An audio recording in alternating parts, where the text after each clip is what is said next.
All right, welcome back, everybody. Now, in March, the African National Congress launched its 9 discussion documents ahead of its 5th National Policy Conference in June.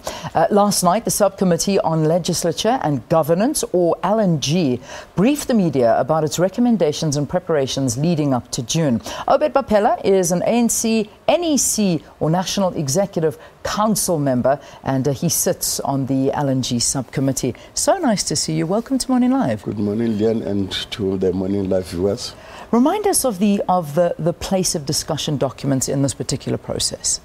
Well, the discussion documents is out to the branches, to the alliance, to society in general, where we are saying here's points that we'll be considering in the policy make as the African National Congress, and we are asking South Africans of all walks of life, religious, cultural, traditionalist, political, and all our alliance partners to then comment and then bring up other ideas that they think they are weak or strong in the document itself. So it's a discussion document that is going to be provoking discussions, and in the policy conference we'll then gather to then consider some of the issues that will be submitted from various consultations that are taking place to strengthen whatever is in the policy discussion documents and process these matters towards the ANC conference in December, where they will then be adopted into policies of the African National Congress. So, I mean, just to get a better understanding of how it works, the NEC has about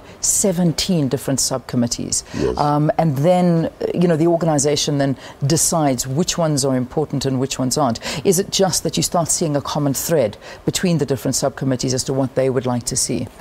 Well, look, I mean, the economic transformation will look at the economic aspects of the policies, whether the current policies are working or not working, and those that are not working, what are the challenges in them, and then to reconsider new views that then must then go and recast the policy or strengthening of the policy.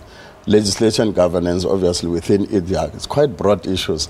Is the issue of the professionalization of the public service, is the issue of dealing with the presidency, and say the architect of the presidency currently is weak, and that's how we're viewing it, and we need to strengthen it because coordination, planning, resource allocation are missing in the presidency. And then therefore we're then beginning to say, if we don't strengthen the presidency, some of the implementation of the good decisions and resolutions that we have as the ANC may not be realized unless you strengthen coordination and resource allocation and planning and centralization within the presidency itself. Yeah, I know that this was a big message that you put across at the press conference yesterday, was the fact that the presidency needs to be strengthened because this is the heart of government, is what you put it.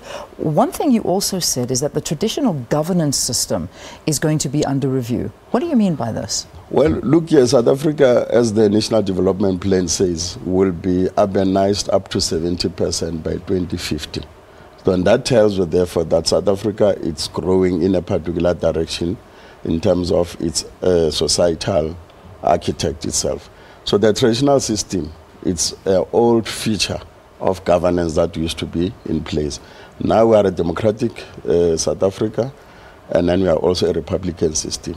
How then do we begin to then interspace these traditional governance systems into a democratic system, and so that then the rights and universal rights of all people within those traditional communities, because of the belief, they still enjoy all the universal rights. Currently, as you know, that some culture says women can inherit property, or they cannot be allocated property because you are a woman, or women are still regarded as minor.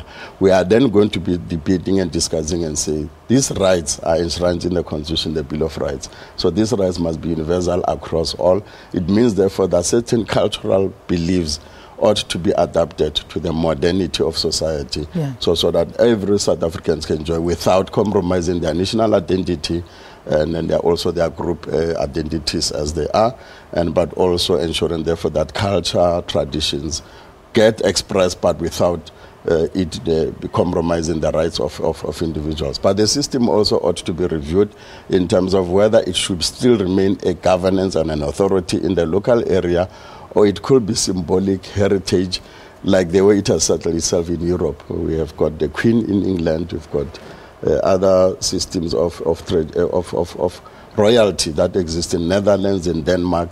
We then have to look at those models and say how they've played themselves in a democratic dispensation. All right.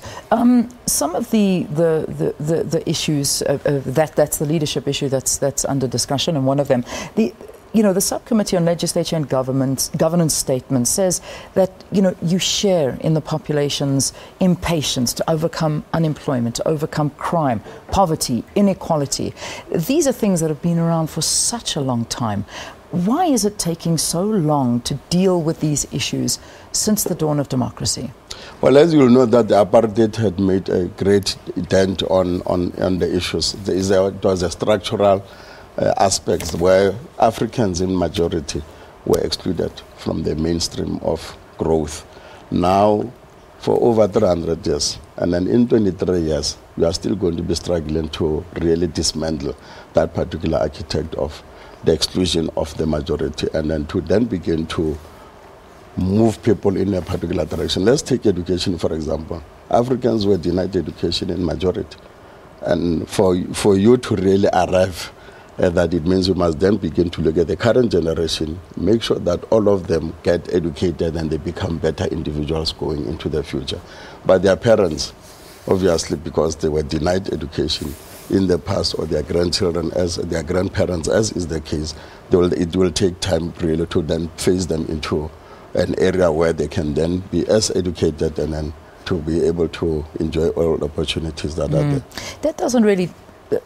yes and no. I mean, if you look at the state of schools, if you look at how children are learning in schools, there's just, I mean, they're sitting on the floor, their schools are dilapidated, they are desperate for stationery. I mean, I don't think at this point we can blame that on apartheid, or can we? I mean, do you still sort of look at that and say, well, that's the legacy of apartheid? But surely by now, when you look at how students are learning, I mean, these things should be changed. But the money should be, that is given to the education sector, and that's the biggest crux of the budget, is given to education.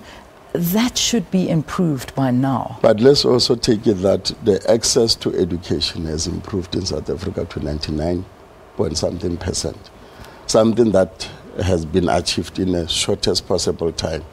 But when we were encouraging children to go to school, we did not, obviously the infrastructure did not follow quicker itself. And I think that is the challenge that we are now beginning to look at and addressing. Number of new schools have now been built all over the country, but we have not yet reached even the remotest of the areas where we are still struggling to really make sure. But the access has gone to 99%, and South Africa has been congratulated for really ensuring that access to education is up, but obviously the infrastructure is lacking behind, which is something that we're working on. I'm going to ask you to just sit tight. We're going to take a very quick break. We'll continue this conversation. I also want to talk about what's coming up this week. It's a big week for the ANC NEC. You're a member, so we'll incorporate that into our discussion. So do stay tuned to Morning Live. We'll continue the conversation with Obed Bapela after this.